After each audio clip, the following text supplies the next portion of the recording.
ঠিক আছে। তো আগের রবিবারে আমরা এটাই দেখেছিলাম যে বাধ্য থাকলে জীবনে অনেক কিছু হতে পারে, আর অবাধ্য থাকলে, কারণ অবাধ্যই হচ্ছে পৃথিবীর প্রথম পাপ। বলেছিলাম তাই এর আগের রবিবারে যে অবাধ্য নিয়ে কি কি বলা হয়েছিল, সেই আদম হবার গল্পটাকে নিয়ে ট্রোল করেছিল কেউ কেউ একজনা, এবং সে খুব বাজে বাজে কথা বলেছিল আমাদের ঈশ্বরকে নিয়ে। এই সব বিষয় নিয়ে আমরা গত রবিবারে আমরা আলোচনা করেছিলাম। সে দেখেন না সিরিয়াল, সবাই দেখেন তো সিরিয়াল? কে কে সিরিয়াল দেখে? দেখবেন আজকে সিরিয়ালটা শুরু হলে গত সপ্তাহ সিরিয়ালটা একবার করে মেন সিনগুলোকে দেখিয়ে দেয়, দিয়ে এইগুলো গতবারে আমরা দেখেছি, দিয়ে আজ থেকে এইখান থেকে শুরু হচ্ছে, এরকম দেখায় তো সিরিয়াল। তো এটা হচ্ছে নিয়ম, কারণ পরে আগে আমরা কি দেখেছি সেইটার সঙ্গে আমাদের রিমাইন্ড করিয়ে দিয়ে আমরা এই সপ্তাহে নতুন কিছু দেখলে তাহলে আমাদের সেটা মাথায় ভালো করে ঢুকে যায় আর আমাদের ইন্টারেস্টিং লাগে। ফোনেতে যারা দেখছে সিরিয়াল দেখেন রোজ, কেউ সিরিয়াল দেখেন, বাপরে ধার্মিক সব, ঠিক আছে। তো এটাই হচ্ছে আমাদের ব্যাপার আজকে, যে আমরা দেখলাম যে প্রভু বলেছেন যে যে আমাকে বিশ্বাস করে যুব সিংহদের অভাব হলেও তার হবে না কখনো। হালেলুয়া। কিন্তু আমরা দেখেছি জীবনে যদি বাধ্যতা থাকে, এই বাক্যের উপরে যদি আমাদের বিশ্বাস থাকে, তাহলে আমরা জীবনে নিশ্চয়ই পাবো, তাই তো? আমরা জীবনে নিশ্চয়ই পাবো। যদি বিশ্বাস আর যদি বাধ্য না থাকি তাহলে পাবো। সবাইকে মনে আছে যে লোট ছিল, লোটের স্ত্রী ছিল, আর লোটের 2 মেয়ে ছিল। তাদেরকে ঈশ্বর বলল তোমরা এই সদম গমরা থেকে রাতারাতি পালিয়ে চলো, না হলে তোমরাও আগুন বৃষ্টিতে তোমরাও মারা যাবে। কিন্তু প্রভু কি বলেছিল? তোমরা যখন ছুটবে পিছনে তাকাবে না, পিছনে তাকাবে না। কিন্তু কে মারা গিয়েছিল সেখানে? লোটের স্ত্রী। কি করে মারা গেল? নুনের থাম্বা হয়ে গেছিল, নুনের পিলার হয়ে গেছিল। কেন? ঈশ্বর বলেছিল তোমরা যখন যাবে পিছনে তাকাবে না, কিন্তু লোটের স্ত্রী কি করেছিল?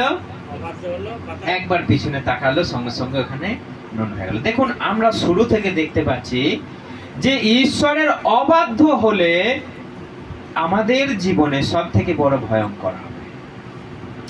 ঈশ্বরের কথা মেনে না চললে আমরা পৃথিবীর শুরু থেকে দেখে আসছি যে ঈশ্বরের কথা অমান্য করার পরিণতি ভয়ঙ্কর।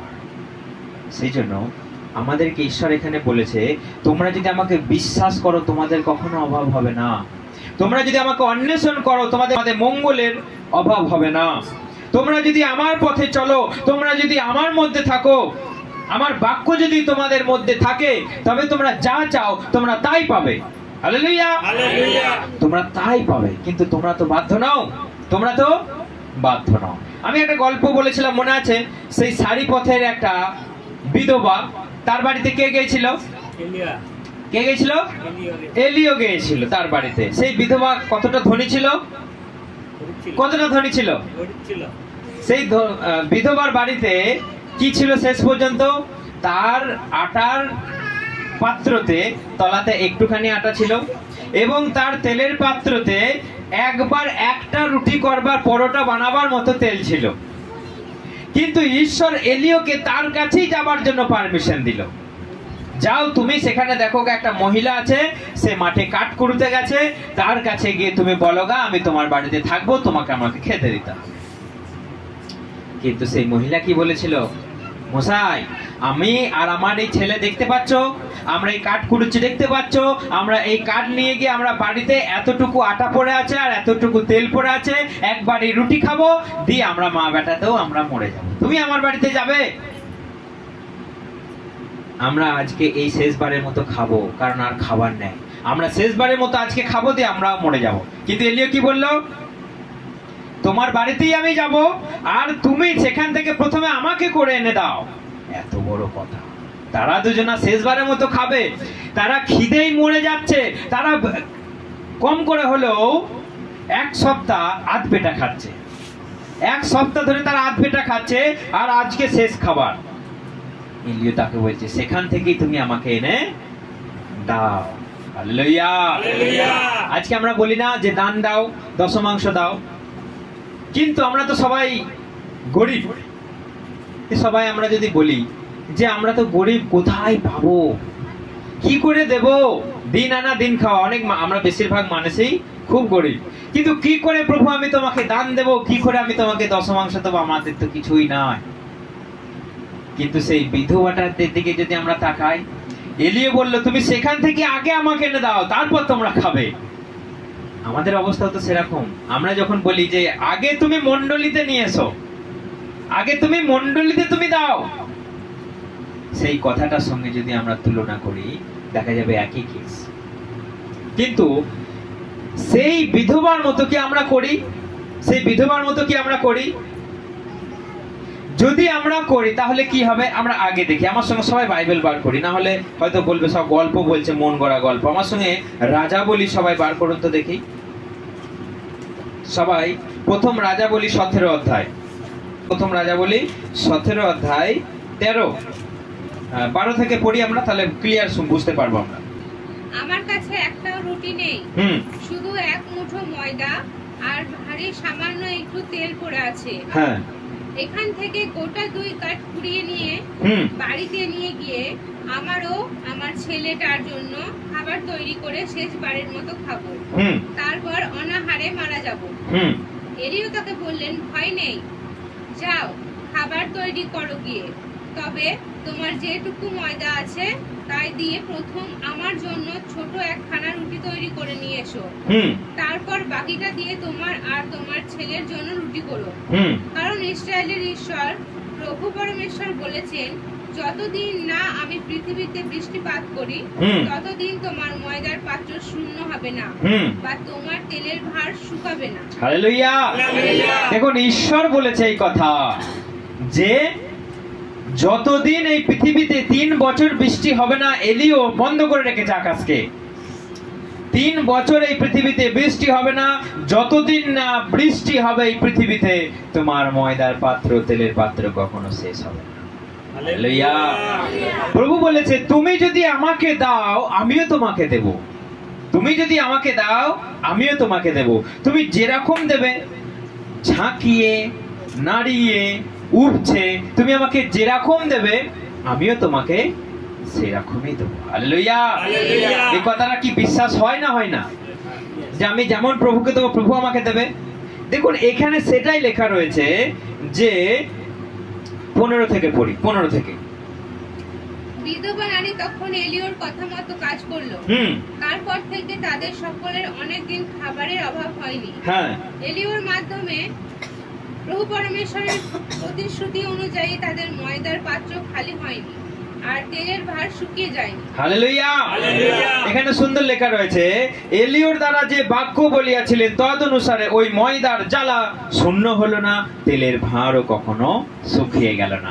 রোজ তারা ঢালছে, রোজ ময়দা বেরোচ্ছে, রোজ তারা ঢালছে, রোজ তেল বেরোচ্ছে, কিন্তু কখনো সেটা ভর্তি হয়ে গেল না, আর কখনো সেটা উপচে গেল না, কখনো নষ্ট হলো না, কখনো পোকা ধরলো না। রোজ ঢালছে, রোজ বেরোচ্ছে, রোজ ঢালছে, রোজ বেরোচ্ছে, রোজ খাচ্ছে, রোজ পেট ভরে যাচ্ছে, রোজ ঘুমোচ্ছে, রোজ খেলা করছে, রোজ ঘুরতে যাচ্ছে। তাদের দিব্যি জুগিয়ে দিচ্ছে, কারণ সদা প্রভু স্বয়ং তাদের সঙ্গে ছিলেন। হালেলুয়া! তো আমরা প্রভু আমাদেরকে যেই কথা বলেছে আমরা যদি সেটা শুনে আমরা যদি পালন করি, আমাদের জীবনে যদি বাধ্যতা থাকে, এনিথিং ক্যান পসিবল। যে কোনো জিনিস আমাদের জীবনে হতে পারে, কারণ আমি কথা নয়, এটা বাইবেলের কথা। আমি যা সেটাকে একটু বলছি সবাইকে, বাইবেলই লেখা রয়েছে, আমি যা সেটাকে সবাইকে গুছিয়ে বাগিয়ে একটু বলছি। যদি আমরা এটা শুনে বুঝে বাধ্য হয়ে চলি আমাদের জীবন স্ট্রং হবে। কিন্তু যদি আমরা এই বাক্যের অবাধ্য হই, আমাদের জীবনে অবাধ্যতার ফল আমরা জানি। অবাধ্যতার ফল কি? অবাধ্যতার ফল কি? অবাধ্যতার ফল প্রভুর থেকে দূরে সরে যায়। অবাধ্যতার ফল মানে জাগতিক মৃত্যু নয়, দৈহিক শারীরিক মৃত্যু নয়। অবাধ্যতার ফল হচ্ছে প্রভুর থেকে সম্পর্ক একদম দূর হয়ে যাবে। আপনি কখনো প্রভুর নিকটে আসতে পারবেন না। আপনি ভাবছেন, বাহ আমি তো বেশ আছি, দিব্যি আছি, আমার তো বেশ চলে যাচ্ছে, নিশ্চয়ই প্রভু আমার সঙ্গে আছে, নিশ্চয়ই প্রভু আমার সঙ্গে আছে, কিন্তু আপনি জানেন না ঈশ্বর আপনাকে ত্যাগ করে দিয়েছে। এরও প্রমাণ আমি দেখাবো বাইবেল থেকে। আমরা মনে করি বেশ আছি, ভালো আছি, দিব্যি চলে যাচ্ছে, খাচ্ছি দাচ্ছি পড়ছি ঘুরে বেড়াচ্ছি, কিন্তু প্রভু আপনাকে ছেড়ে চলে গেছে, এটা আপনি জানেন। কারণ আপনার অবাধ্যতা, আপনার প্রভুর প্রতি আপনার অনীহা, আপনার প্রভুর বাক্যকে মেনে চলতে অনীহা, সেই কারণে প্রভু আপনাকে ছেড়ে চলে গেছে, আপনি জানেন না। কিন্তু আপনি ভাবছেন প্রভু আমার সঙ্গে সঙ্গে আছে। এই তো কত আশ্চর্য কাজ হচ্ছে, এই তো আমি খেতে পাচ্ছি, এই তো আমার প্রার্থনাতে রোগ ভালো হয়ে যাচ্ছে, মানে প্রভু আমার সঙ্গে সঙ্গে আছে। আপনি জানেন শাউলের গল্প, আপনি জানেন সলোমনের গল্প, আপনি জানেন এইসব গল্পগুলো। শাউল আছে, সলোমন আছে এবং সিমসন আছে। বাইবেলে অনেক ঘটনা আছে। ঈশ্বর যাদেরকে এত এত শক্তি দিল, কিন্তু তাদেরকে প্রভু কখন চুপি চুপি ত্যাগ করেছে তারা। আমার সঙ্গে একটা বাইবেল পড়ি, খুব গুরুত্বপূর্ণ বাক্য, এটা আমাদেরকে জানতে হবে। মথি 10 অধ্যায়, মথি পড়ো জোরে জোরে 7 থেকে, মথি 10 অধ্যায় 7 থেকে। যাবার পথে একথা ঘোষণা করো, স্বর্গরাজ্য আসন্ন। পীড়িতদের নিরাময় ও মৃতদের পুনর্জীবিত করে তুলো, কুষ্ঠরোগীদের সূচি করো, আর বিতাড়িত করো অপদেবতাদের। বিনামূল্যে পেয়েছো, বিনামূল্যেই দান করো। Hallelujah, hallelujah. আরেকবার রিপিট করো এই কথাটা। পীড়িতদের নিরাময় ও মৃতদের পুনর্জীবিত করে তোলো, কুষ্ঠরোগীদের সূচি করো, আর বিতাড়িত করো অপদেবতাদের। বিনামূল্যে পেয়েছো, বিনামূল্যেই দান করো। হ্যাঁ, তোমরা এটা বিনামূল্যে পেয়েছো। বিনামূল্যে মানে কি? তুমি এইটার জন্য কোনো পে করো না, মানে কোনো টাকা পয়সা দাও না বা কোনো কিছু দাও না, সেই জন্য ঈশ্বর তোমাকে দিয়েছে। ঈশ্বর তোমাকে এটা ফ্রি গিফট দিয়েছে। ঈশ্বর তোমাকে এটা বিনামূল্যে দিয়েছে। কি? মানুষকে সুস্থ করো, মৃতদেরকে জীবিত করো, ভূত দিগকে তাড়িয়ে দাও এবং মানুষেরকে তুমি সুসমাচার প্রচার করো। এটা তুমি বিনামূল্যে করো। কি লেখা আছে? এটা তুমি বিনামূল্যে করো। কে বলেছে এই কথাটা? প্রভু যীশু খ্রিস্ট বলেছে এই কথাটা। তো আজকে আমরা বর্তমান যুগে দেখতে পাচ্ছি, আজকে সুস্থ করবার জন্য টাকা নেওয়া হচ্ছে, আজকে ভূত তাড়ানোর জন্য টাকা নেওয়া হচ্ছে। তাহলে যদি সেই একই ঈশ্বর যদি শাউলকে ত্যাগ করতে পারে, যদি সেই একই ঈশ্বর সলোমনকে ত্যাগ করতে পারে, যদি সেই একই ঈশ্বর সিমসনকে ত্যাগ করতে পারে, তাহলে সেই একই ঈশ্বর কি আপনাকে আর আমাকে ত্যাগ করতে পারে না? পারে কি পারে না? কারণ সেই ঈশ্বর বলেছে তুমি ফ্রিতে করো। আর যদি আমি টাকা নেই, তাহলে কাকে অপমান করছি আমি? সেই ঈশ্বর কি আমি অবমাননা করছি? সেই ঈশ্বরের কে বাক্যকে আমি চাপা দিয়ে আমি আজকে বলছি ভূত তাড়ানোর জন্য 5000 টাকা লাগবে, আজকে আমি বলছি চার্চে মেম্বারশিপের জন্য টাকা লাগবে। প্রভু বলেছে তুমি চার্চে এসে তুমি মেম্বারশিপের জন্য তুমি এত টাকা দাও? প্রভু বলেছে কখনো? প্রভু বলেছে তুমি দান করো, তুমি দশমাংশ দাও, প্রভু বলেছে। কিন্তু তুমি চার্চে মেম্বার হবে বলে তার জন্য তোমাকে টাকা লাগবে। তোমার বাড়িতে পাস্টার যাবে ভূত তাড়াবার জন্য, তার জন্য টাকা লাগবে। আজকে এগুলো ঘটছে, আজকে এগুলো ঘটছে। শাউলকে বলেছিল পরমেশ্বর যে তুমি তাদেরকে, শাউলকে বলেছিল পরমেশ্বর তুমি তাদেরকে সমূলে হত্যা করে দাও, তুমি তাদের গরু ছাগল মোষ সোনা দানা তুমি কিচ্ছু নেবে না, তুমি তাদেরকে একবারে বিনাশ করে দাও। কিন্তু শাউলকে কি করলো? শাউলকে ভালো ভালো হৃষ্টপুষ্ট ষাঁড়গুলোকে, গরুগুলোকে, ছাগলগুলোকে, ভেড়াগুলোকে, সোনাগুলোকে নিজের দেশে নিয়ে চলে এলো, সবাইকে কেটে কুচিয়ে দিল, ভালো জিনিসগুলোকে নিয়ে চলে এলো। কিন্তু ঈশ্বর কি বলেছিল? তুমি একটা দানাও নেবে না সেখান থেকে, তুমি সমূলে তুমি কুচিয়ে নষ্ট করে দেবে, কারণ শত্রু শেষ রাখতে নেয়, শত্রুকে তুমি বিনাশ করে দাও। কিন্তু শাউল ভালো ভালো হৃষ্টপুষ্ট জিনিসগুলোকে নিয়ে চলে এলো দেশে। যখন সমুয়েল তার কাছে গেছে, সমুয়েল তো জানে, তখন বলছে শাউল কেন আমি গরুর আওয়াজ শুনতে পাচ্ছি, কেন আমি ছাগলের আওয়াজ শুনতে পাচ্ছি, ব্যা ব্যা করছে, এগুলো কিসের আওয়াজ? শাউল কি বলছে? বলছে আমি ওগুলোকে নিয়ে এসেছি সদাপ্রভুর বলিদান করব। কিন্তু ঈশ্বর কি বলেছিল? তুমি একটা জিনিসও নেবে না, শত্রুর একটা জিনিসও তুমি নেবে না, তুমি আনবে না, সব ধ্বংস করে দেবে। সেই দিনই ঈশ্বর শাউলকে ত্যাগ করে বেরিয়ে চলে গেল। সেই দিনই ঈশ্বর শাউলের কাছ থেকে সমস্ত রাজ্য চিরে অন্যজনকে দিয়ে দিল। তাহলে সেই একই কথা ঈশ্বর বলেছিলেন তুমি সেটা করবে না, তুমি তার জিনিস নেবে না, সেই একই ঈশ্বর বলছে তুমি ফ্রিতে মানুষকে দান করো, তুমি ফ্রিতে মানুষকে সুস্থ করো। আজকে যারা 5,000 টাকা নিচ্ছে, আজকে যারা 10,000 টাকা নিচ্ছে, আজকে যারা সুসমাচার প্রচার করবার জন্য লাখ লাখ ডিমান্ড করছে, তাদের কি হবে? তাদের কি হবে? তাদেরকে ঈশ্বর বিচার করবে। আপনার আমার দেখার দরকার নেই, আপনার জানার দরকার নেই, কিন্তু আপনি এই বাক্যকে যদি না আপনি ফলো করেছেন, সেই এক ঈশ্বর, সেই সদাপ্রভু, সেই শৌলের ঈশ্বর, সেই সমুয়েলের ঈশ্বর, সেই সিমসনের ঈশ্বর, সেই একই ঈশ্বর সলোমনের ঈশ্বর, সেই একই ঈশ্বর আপনার ঈশ্বর, আমার ঈশ্বর, আজকের মণ্ডলীর ঈশ্বর, সেই একই ঈশ্বর বলেছে তুমি এই সকল কিছু করো। তাহলে সেই ঈশ্বরকে আমরা যদি এড়িয়ে আজকে যদি মানুষের কাছে হাত পাতি যে আমি যাব ভাই তোমার বাড়িতে, আমাকে 3,000 টাকা লাগবে, পুরুলিয়া থেকে একজনা বলছে। আজকে এগুলো জানা দরকার, আজকে কি চলছে জগতে।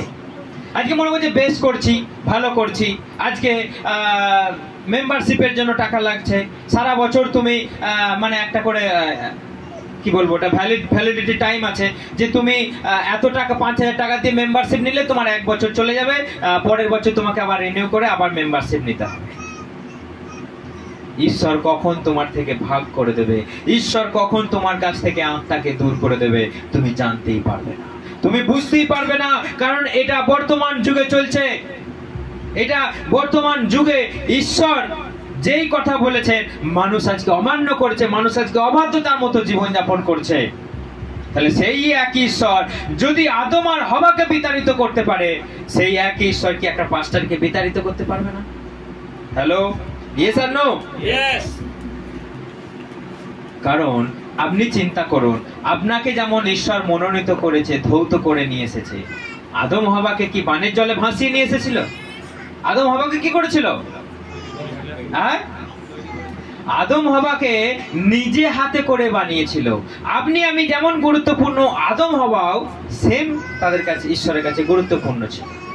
তাহলে সেই একই ঈশ্বর তাকে নিজের আত্মা থেকে তাকে বানালো, তাকে প্রাণ দিল।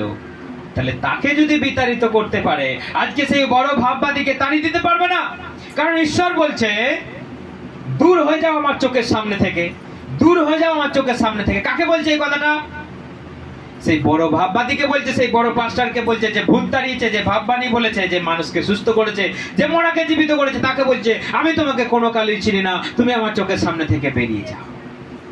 হ্যালো, টনকটা নড়ছে না? নড়ছে না? বাইবেল বলছে নোহর সময় যেমন হয়েছিল এই কালেও সেই রকমই ঘটবে। মানুষ বুঝবে না, মানুষ আজকে নিজের ইচ্ছা মতো চলবে, মানুষ আজকে নিজের মতো, নিজের মন গড়া, মানুষ আজকে নিজের শক্তির উপর, নিজের জ্ঞানের উপর নির্ভর করে চলবে। কিন্তু যতক্ষণ না সেই ঈশ্বর নেমে আসছে, মানুষের টনক নড়বে না। কিন্তু তোমরা সাবধান হও, যে যেখানে যেমন করছে করুক। আজকে সবাই বলছে তোমরা সব করো আর যিশু গুরু করো, সব করো আবার যিশু গুরু করো। বাইবেলে লেখা আছে কোথাও? কারণ ঈশ্বরের বাক্যকে তারা আজকে ঘুরিয়ে দিচ্ছে।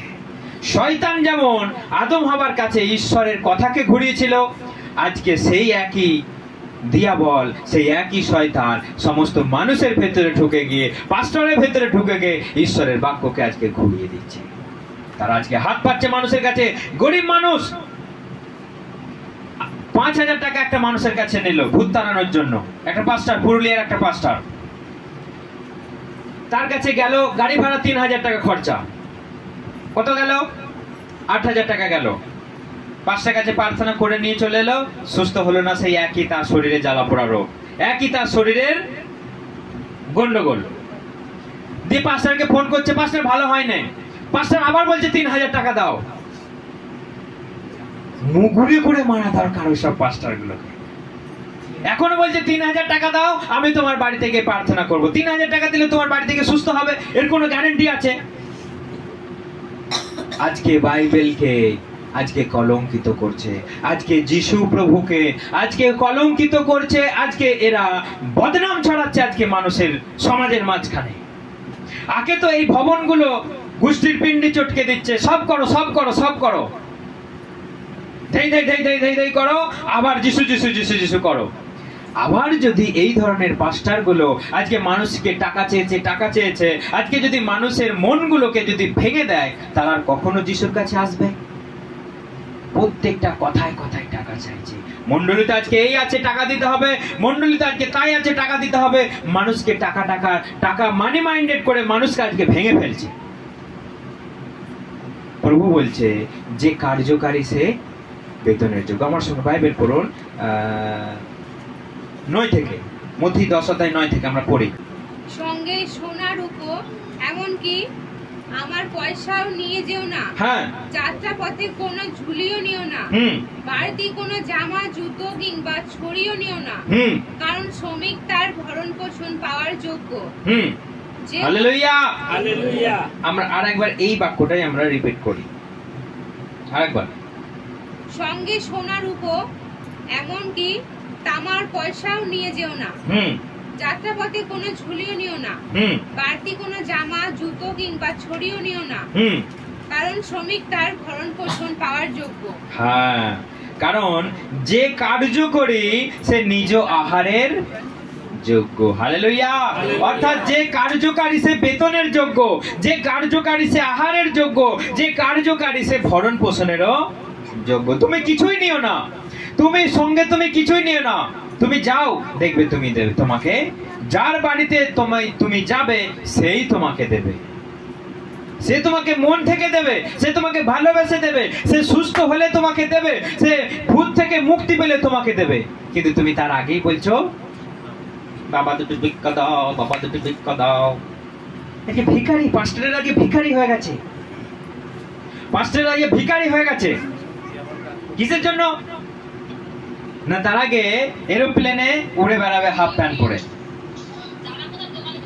আজকে মানুষ আজকে এইসব করে ঘুরে বেড়াচ্ছে, মানুষের কাছ থেকে টাকা চেয়েছে নিয়ে তারা ধন দৌলত করছে, ব্যাংক ব্যালেন্স করছে, মানুষকে চুষে চুষে খেয়ে নিচ্ছে। তুমি কিসের সেবা করছো? তুমি কার সেবা করছো? তুমি কি যিশুকে ফলো করছো না তুমি শয়তানকে ফলো করছো? যিশু কখনো মানুষের কাছে টাকা চেয়েছিল? যিশু মানুষকে ফ্রিতে খেতে দিয়েছে। তুমি কতজনকে ফ্রিতে খেতে দিয়েছো আজ পর্যন্ত? তুমি কতজনকে আজ পর্যন্ত মণ্ডলীতে তুমি নিজের টাকা খরচা করে খেতে দিয়েছো?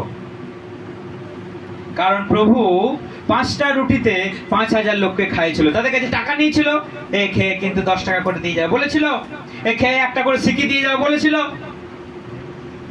আজকে যিশুর নাম প্রচার করছে, নামেই করছে, কিন্তু কাজে শয়তানের মতো আচরণ করছে, শয়তানের মতো আচরণ করছে।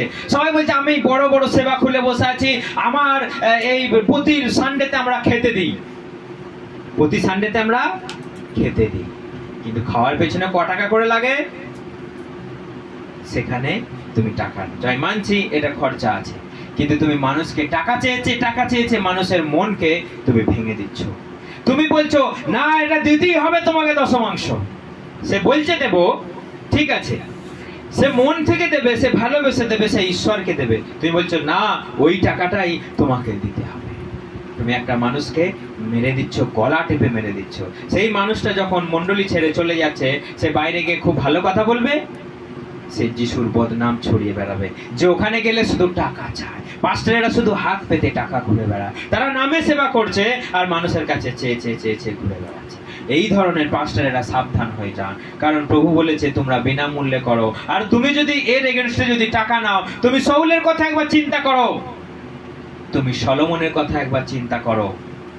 কারণ সেই একই ঈশ্বর শাউলকে বলেছিল তুমি কিছু নেবে না, সেই একই ঈশ্বর সলোমনকে বলেছিল যে তুমি কোনো বিজাতীয়কে তুমি বিয়ে করবে না, সেই একই ঈশ্বর সিমসনকে বলেছিল তুমি কোনো বিজাতীয় মেয়ে ছেলের প্রেমে তুমি পড়বে না, কিন্তু তারা সেটাই করলো। ঈশ্বর যেটা বারণ করলো সেটাই করলো। সেই একই ঈশ্বর হওয়াকে বলেছিল তুমি ওই ফল খাবে না, সেই যেটা বারণ করলো সেটাই করলো। আমরা এই সব পরিণাম দেখেছি, মৃত্যু মৃত্যু আর মৃত্যু, এই সব পরিণাম আমরা দেখেছি ঈশ্বর থেকে বিচ্ছিন্ন বিচ্ছিন্ন বিচ্ছিন্ন। আর সেই একই যিশু, সেই একই ঈশ্বর বলেছে তোমরা বিনামূল্যে করো, আর আজকে বলছে 5000, 10,000, 20,000, 50,000 দাও, তাহলে তোমার জন্য কি হবে?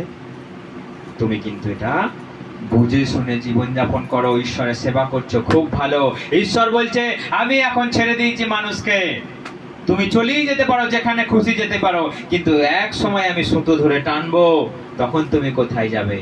লাটাইয়ের সুতো যখন ছেড়ে দেয় ঘুরে হেলতে দুলতে কেমন যায় আকাশে, মাথা নাড়তে নাড়তে নাড়তে নাড়তে সে মনে করলো আমাকে ছেড়ে দিল বোধহয়, ব্যাস আমি আজাদি, আমি ঘুরতে ঘুরতে ঘুরতে ঘুরতে চলে গেলাম। কিন্তু যখনই আবার একটা টান দেওয়া হলো, তখন ঘড়ি মনে করলো এই রে, আমি তো আজাদি নয়, আমি তো সেই জুড়েই আছি, আমি তো বেশ উড়ছিলাম হাওয়ার তালে তালে, হাওয়া যেদিকে যাচ্ছে বয়ে আমি সেই দিকেই যাচ্ছিলাম। কিন্তু যখনই সুতো টেনে ধরলো, ঘড়ি বললো না, আমি তো ছাড়া যায়নি। ঘড়ি বলল যে না, আমি তো সেই সুতোতেই বাঁধা আছি। সেই জন্য বি কেয়ারফুল। আপনাকে ঈশ্বর ছেড়ে দিয়েছে মনে করবেন না যে টাকা চাই, বাঁচতে গেলে টাকা চাই, টাকা ছাড়া আর কিছু নাই। আপনি যদি এইরকম করতে করতে করতে করতে যদি ভাবেন যে আমাকে ঈশ্বর ছেড়ে দিয়েছে, আজ আমি বোধহয় ঠিকই করছি, এই তো টাকা নিয়েও ভালোই কাজ হচ্ছে, এই তো আমি এত কিছু গুড়জালি কাজ করি, তেল জল বিক্রি, সাবান বিক্রি করছি, শ্যাম্পু বিক্রি করছি মন্ডলীতে, আমি দোকান খুলে বসে আছি, আমি মন্ডলীতে ফুচকার গাড়ি খুলে বসে আছি। আজকাল এইসব ঘটছে, মন্ডলীতেই ফুচকার গাড়ি, মন্ডলীতেই আজকে এইসব কিছু চলছে, দিয়ে টাকা চাই, বাঁচতে গেলে টাকা চাই। মানুষকে তুমি মেরে দিও না, এটা আজকে আমার একটা যুক্তি, আজকে আমার একটা পরামর্শ ঈশ্বরের বাক্য নিয়ে। তুমি মানুষকে টাকা করে মেরে দিও না। তুমি মানুষকে আত্মিক খাদ্য, মানুষকে তুমি জীবনের বাক্য মান্না দিচ্ছ, তুমি মানুষকে একটু বাঁচাও, মানুষকে একটু সহানুভূতি দেখাও। সে ধনী হোক আর গরিব হোক, যে টাকা দিতে পারবে তাকে তুমি বলো যে তুমি ঈশ্বরের উদ্দেশ্যে তুমি দান করো। তুমি নিজে খেয়ে নিজে পেট ভরাচ্ছ। সাবধান, আমরা ঈশ্বরকে যদি আমরা অবমাননা করি, ঈশ্বরের বাক্যের বাইরে যদি আমরা জীবনযাপন করি, তাহলে কিন্তু আমরা সেই পরিণাম আমরা দেখে এসেছি। ঈশ্বর আমাদেরকে কি করতে পারে, কারণ ঈশ্বর বলছে যে কার্যকারী সে বেতনের যোগ্য। ঈশ্বর বলছে যে আমাকে বিশ্বাস করে বনের যুব সিংহদের অভাব হতে পারে, কিন্তু তার কখনো অভাব হবে না। হালেলুয়া, জয় যিশু।